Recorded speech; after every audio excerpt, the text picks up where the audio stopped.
Hey everyone, today we are going to crack the code on map evaluation test queries. If you're trying to master these assessments and really bump up your accuracy, then you are in the right place. Let's just dive right in.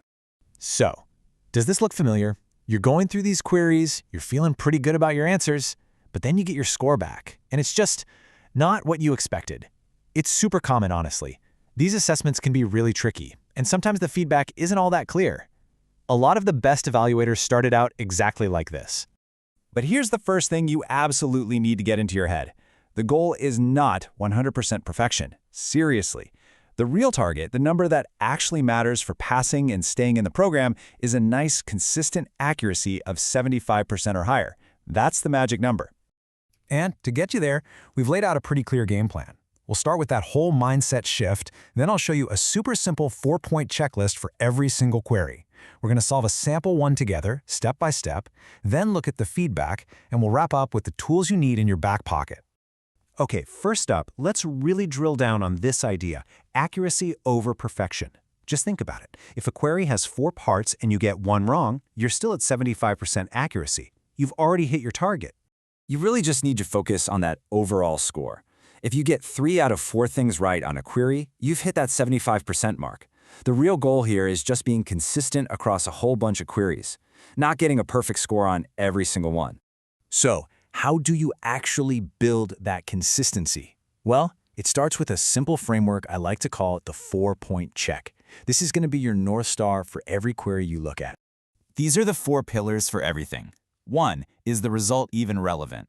2, is the name right? 3, is the address correct? And 4, is that little map pin in the right spot? If you just methodically check these 4 things every single time, you create a system for yourself, and that system helps you avoid silly mistakes. All right, now for the fun part. Let's actually put this thing into practice. We're going to walk through a real query together, and we'll apply our 4-point check as we go. Okay, here's the scenario. The user searched for Best Western Wheatland Inn. We've got the result right here. The name, the address, the fact that it's a hotel. The user's location is just centered in the map view. So let's begin our evaluation. First up, step 1, relevance. We have to figure out how well this result actually answers what the user was looking for.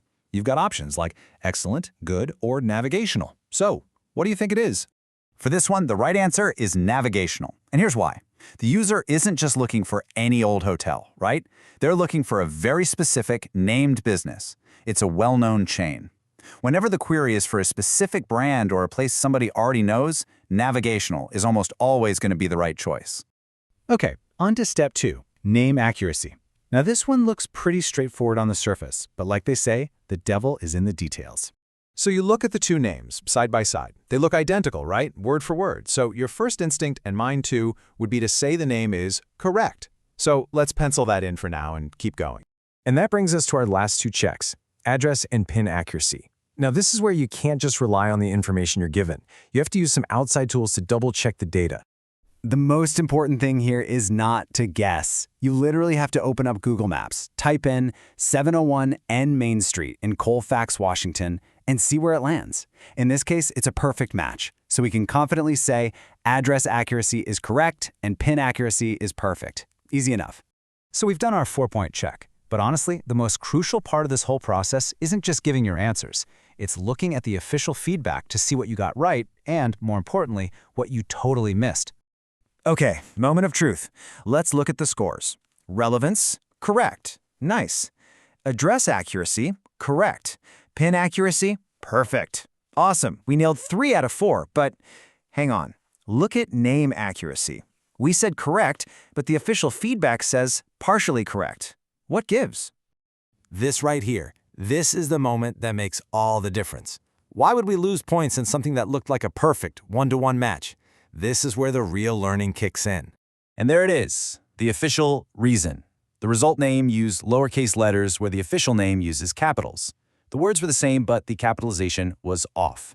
It is such a tiny, tiny detail, but in map evaluation, those details are literally everything. And that just perfectly illustrates the big lesson here. You have to be meticulous. You can't just scan the name, you have to compare it character for character, and that includes checking the capitalization. It's exactly this kind of detail that's the difference between a 75% score and a 100% score. Okay, so to wrap things up, let's talk about the tools you should always have ready to go to help you catch these little details and verify everything properly. Your number one tool, no question, is Google Maps for anything location-based. Then, you need to be doing external web searches to find official business names and things like that. And hey, don't sleep on AI assistants. You can give them custom prompts to help you analyze a query and maybe spot something you missed. So let's just quickly recap the 3 big things to take away from this. First, stop chasing a perfect score. Focus on that consistent 75% accuracy. Second, use the 4-point check: relevance, name, address, PIN every single time. And third, treat that feedback like gold. It's not about failure, it's your best learning tool. With all of that in mind, I'll just leave you with this one last question. Now that you've seen how a simple capitalization mistake can change everything, what's the one small detail that you are now going to commit to never, ever overlooking again? Thanks for tuning in.